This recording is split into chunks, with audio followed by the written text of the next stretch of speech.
karakter itu yang kadang-kadang untuk anak-anak yang sekarang kan memang agak susah gitu ya. Teman-teman pebisnis rata-rata bilang, aduh kalau sekarang merekrut generasi milenial itu ditekan dikit itu atau digertak dikit, di-challenge dikit, tahu-tahu resign. Dari sekian banyak karakter, mana yang merupakan prioritasnya Kofandi? Hari ini kita bicara sama siapa, Jonathan? Kita akan berbicara bersama Kofandi Gunawan ya. Beliau ini full heart di gereja. Betul. Beliau businessman juga. Kita akan sapa dulu. Shalom Kofandi, halo. Shalom, hai. Halo Bung. Terima kasih sudah sambung di Bahtera Yuda FM, Kofandi. Bagaimana kabarnya? Baik Kofandi? Thank you. Baik, enak satunya. Waduh, ini mohon nanti bisa kasih testimoni untuk saya muat di Instagram. Enggak. Tapi Kofandi, sekali lagi makasih udah join dan hari ini kalau bicara sama Kofandi ya, bukan kita ini pengen ngotak-ngotakin ya soal Bahtera, tapi memang paling pas kalau bicara soal pekerjaan usaha. Nah, memang bidangnya sama Kofandi ini. Bahkan saya pas sharing konten gitu ya, sharing topiknya, Kofandi bilang, "Wah, ini saya juga lagi sering bahas ini." gitu. Hari ini Kofandi, kita bicara tentang karakter dan kompetensi, mana yang lebih penting untuk kesuksesan bekerja. Nah, gitu ya Jonathan ya. Menurut Kofandi, mana yang lebih penting, menurut saya dua-duanya penting, gitu ya. Tapi gini, kalau misalnya memang mau pilih salah satu, itu pastinya karakter dulu, karena kompetensi akan ngikut. Cuman masalahnya gini, karakter itu bisa dibentuk dari kecil, gitu. Kompetensi itu bicara masalah portfolio. Bicara masalah CV, bisa bicara masalah apa yang sudah kita lakukan, prestasi-prestasi yang sudah kita lakukan. Tapi kalau membentuk karakter itu udah dari bayi, dari anak-anak itu harus dibentuk dulu, gitu. Jadi saya kalau misalnya mau tanya mana yang lebih penting, sebenarnya karakter dulu, karena karakter itu tidak lekang oleh waktu, gitu ya. Karakter kan bicara integritas, tidak mudah menyerah, gitu ya, mau mencoba lagi, terus edit value, gitu, macam-macam sih. Baik, seperti itu. Saya penasaran nih sama Kofandi ya, kan juga seorang pemilik usaha. Kalau misalnya nih Kofandi, satu orang ini masih belum punya kompetensi yang cukup gitu ya, tapi ada keterangan yaitu fresh graduate. Nah sebenarnya fresh graduate ini dari seorang pemilik bisnis, apa yang diharapkan dari seseorang calon karyawannya yang dengan keterangan fresh graduate ini, Kofandi? Apa spesialnya? Ya, yang diharapkan sebenarnya fresh graduate itu kan pertama pastinya ibarat kertas kosong lah ya, atau ibarat clay itu siap untuk dibentuk, seperti itu sih, siap latih gitu ya, gitu. Seperti itu. Dan diharapkan karakternya udah siap. Karakter yang paling utama ya pastinya tentang kejujuran, gitu, integritas dan sebagainya, gitu. Nah nanti kompetensi akan ngikutin. Saya bikin penasaran lagi nih. Kalau Kofandi sendiri lebih milih yang fresh graduate atau yang kompetensinya udah oke? Nah ini kan dua-duanya kan sering Kofandi temui ya, mungkin lamarannya yang satu fresh graduate, mungkin keduanya karakternya sama-sama baik gitu ya. Kofandi pilih yang mana kira-kira? Saya kalau sekarang sih memang akan pilih yang fresh graduate, gitu. Kenapa? Karena dari awal ini kan tempat saya udah 20 tahun lebih nih, gitu. 5 tahun pertama itu trial and error, gitu, ketemu orang, ditipu orang misalnya, atau di teknisi juga tahu-tahu ini apa, ada nyuri lah, atau ada cheating something lah, gitu. Nah tapi sekarang ini kan udah terfilter nih, gitu. Jadi mereka dan sekarang udah jadi senior, gitu. Dan sekarang ya tiba waktunya untuk yang junior ini dikader oleh mereka, regenerasi, gitu. Regenerasi, bener karena sudah kaderisasi. Stok seniornya udah ada gitu ya Ju ya. Jadi waktunya yang fresh graduate, apalagi fresh graduate ini waktu kerjanya kan panjang ya Kofandi ya. Jadi kan nggak terlalu cari-cari lagi nanti 5 tahun cari lagi gitu ya. Tapi satu lagi nih Kofandi, apakah keduanya ini yaitu karakter dan kompetensi ini bisa makin matang selaras jalannya usia? Mungkin makin tua jadi makin mantep karakternya, kompetensinya, atau bisa jadi enggak juga Nathan, enggak bisa sebanding lurus sama usia, atau gimana Kofandi? Nah, tergantung juga, bagi saya belum tentu gitu ya, karena gini, mau nggak mau ini panjang lebar ya, karena kita harus lihat generasinya juga, gitu. Orang-orang generasi X itu mungkin lebih lebih tahan banting gitu ya, gitu, lebih lebih mau kerjakan sesuatu, lebih nurut, gitu. Generasi Y itu mulai ini kalau dikasih apa-apa nego gitu ya. Beberapa lagi sekarang generasi milenial, gitu ya. Kalau ibarat saya ini, saya ibaratkan generasi X itu ini work hard, no play. Itu. Gitu. Jadi itu generasi X ya. Generasi Y work hard, play hard. Gitu ya, kerja keras tapi juga have fun gitu. Mau nonton atau malam mingguan mau kemana gitu. Jadi tahu gimana caranya spend money. Kalau generasi milenial no work just play gitu. Siapa tuh kayak gitu? Itu. Gitu. Jadi karakter itu yang kadang-kadang untuk anak-anak yang sekarang kan memang agak susah gitu ya. Teman-teman pebisnis rata-rata bilang, aduh kalau sekarang merekrut generasi milenial itu ditekan dikit itu atau digertak dikit, di-challenge dikit, tahu-tahu resign. Gitu. Nah, hal seperti ini yang sebenarnya jadi concern kita bersama gitu ya. Karena segala kemudahan kan ada di milenial. Itu mau apa gitu, mau order sesuatu ternyata di gadget sudah ada. Itu mau cari sesuatu di Google sudah ada. Gitu. Seperti itu sih. Itu yang jadi concern kita. Iya sih. Memang generasi milenial ini tantangannya ya itu ya Joy ya. Karena serba mudah. Jadi ketika diberi challenge yang agak sulit sedikit, udah pilihannya cuman punya 2 pilihan kadang-kadang milenial tuh ya, bertahan atau resign. Nggak ada pilihan untuk ya sabar tunggu sebentar, lihat kondisi, main resign. Orang tuanya yang kasihan.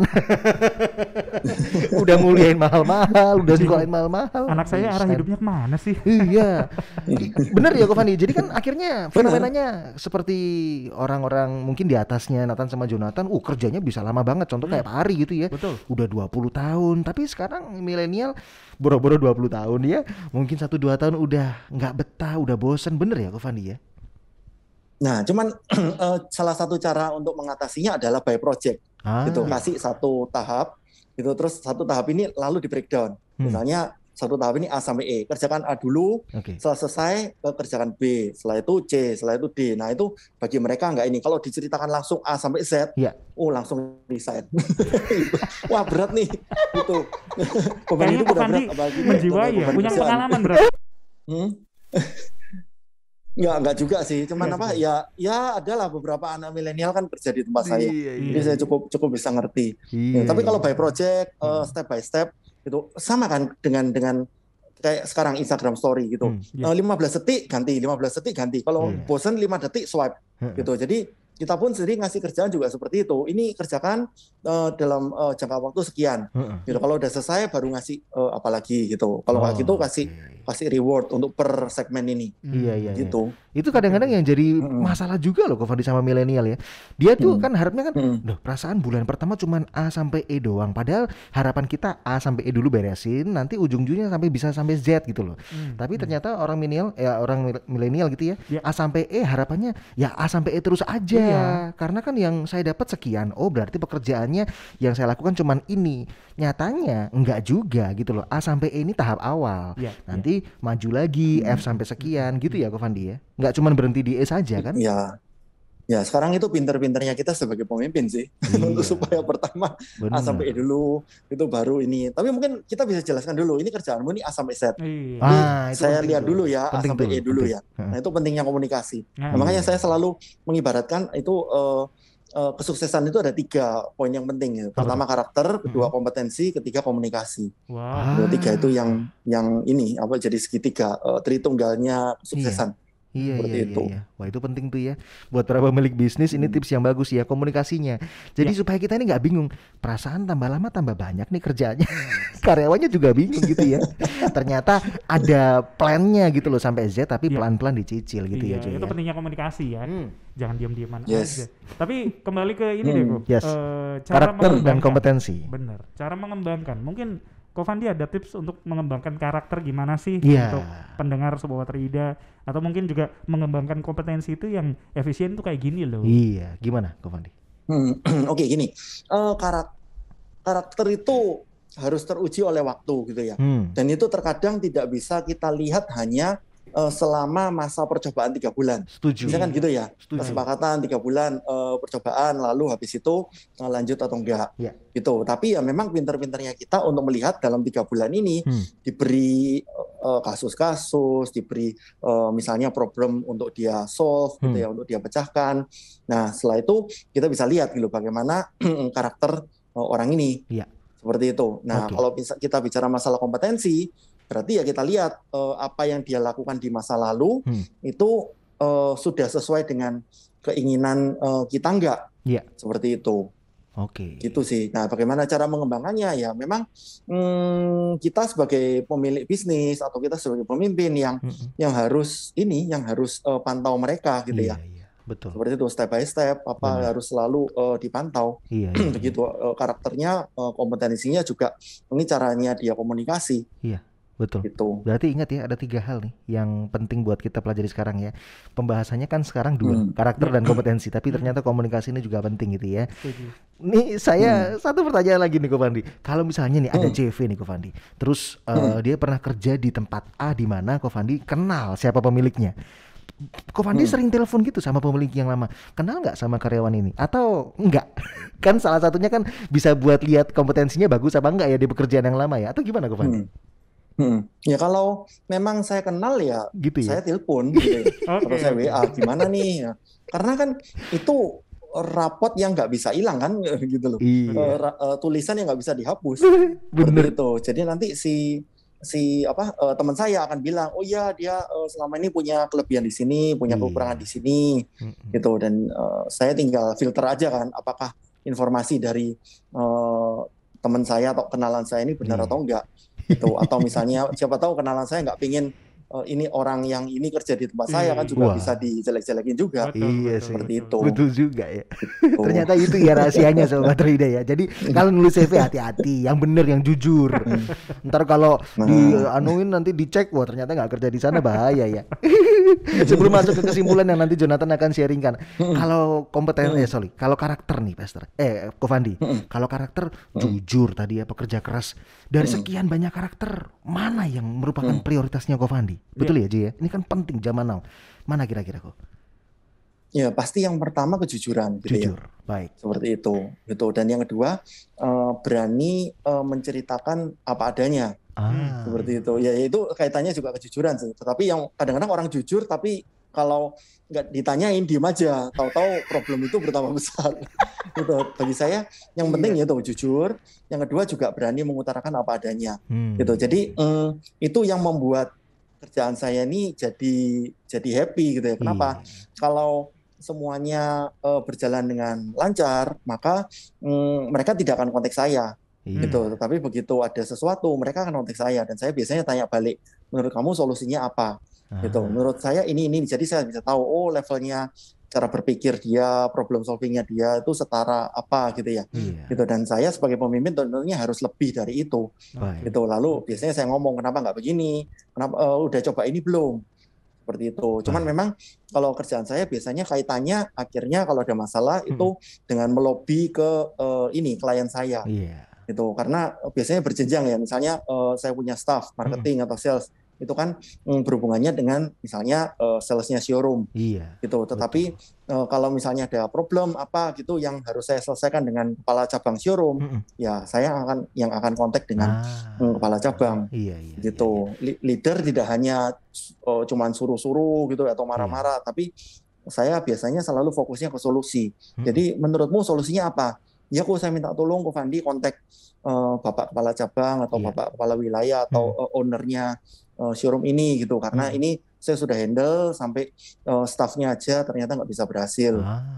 Begitu sih. Nah hal seperti itu yang saya juga menunjukkan kalau saya juga mau support gitu. Jadi akhirnya memang bagi karyawan saya merasa bahwa aku disupport sama bosku gitu. Jadi katakanlah sampai ada satu kasus atau mereka misalnya tidak sengaja melakukan kesalahan, ya mereka juga dengan terbuka bisa cerita ke saya dan itu jadi jadi harmonis gitu ya. Betul.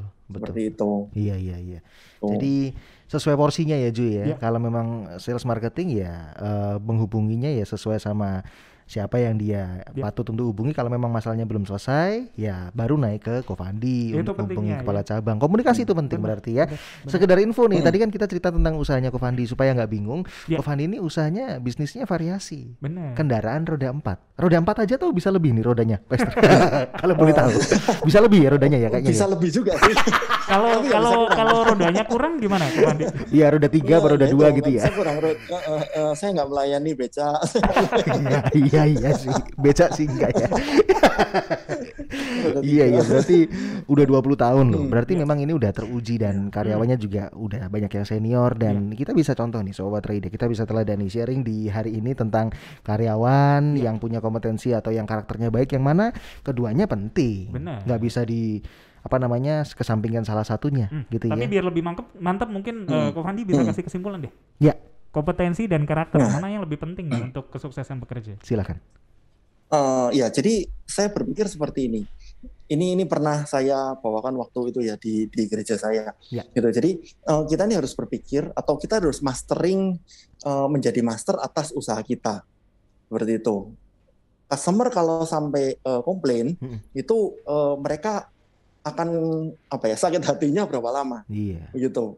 Yang paling gampang misalnya kalau kita jual makanan nih. Betul. Itu kalau sampai customer komplain, itu komplainnya paling cuman sehari 2 hari. Iya. Gitu, maksudnya sakit hatinya gitu ya. Iya. Terus habis itu paling kapok, nggak mau balik ke tempat kita lagi. Iya. Gitu. Atau mungkin komplainnya cuma 2-3 jam lah. Gitu kan, wah ini masakan nggak enak. Tapi kan mau nggak mau 4-5 jam lagi kan harus makan lagi. Iya. Gitu.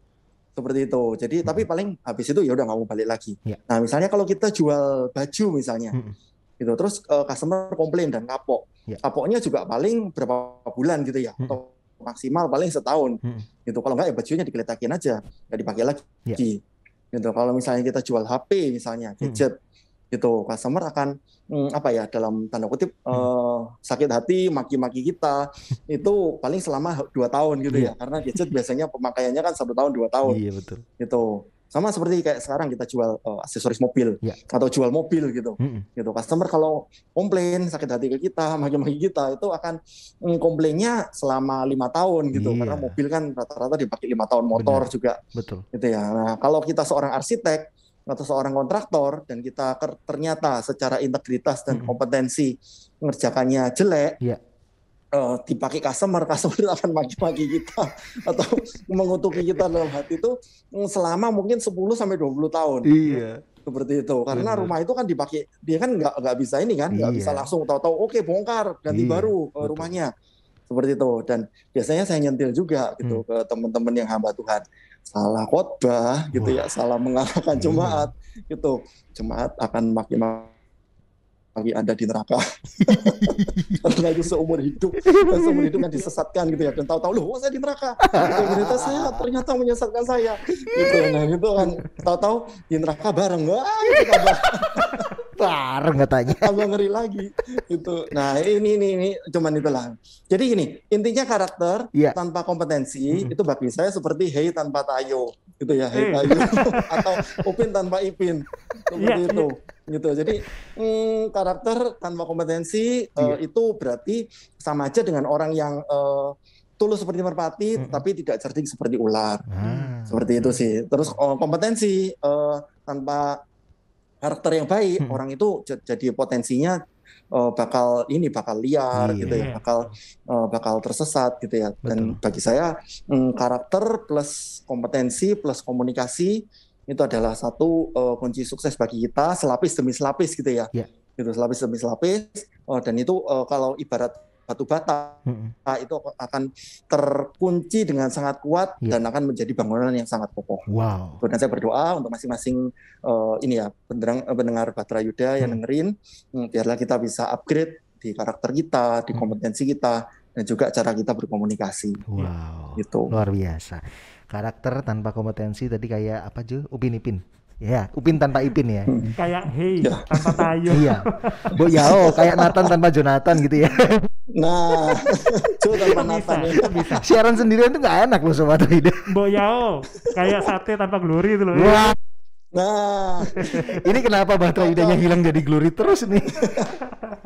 Ada. Bayarnya mahal nih Pak. Ko Fandi, kami ngucapin makasih banget kalau hari ini udah bikin ngobrol santai ya sebenarnya ya. Udah ngobrol santai walaupun cuma setengah jam ya. Pengennya sih berhari-hari tapi nanti takutnya workshop ya.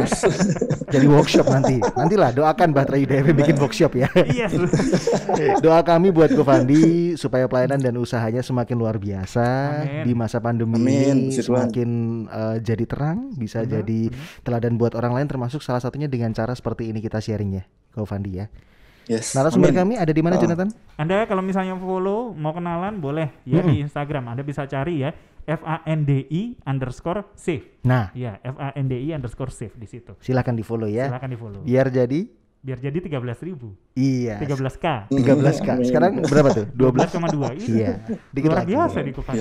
Dikit lagi ya. Ayo diramaikan Instagramnya Sobat Reida. Untuk info variasinya juga ada di situ ya. Variasi di Save Jemur Sari Surabaya.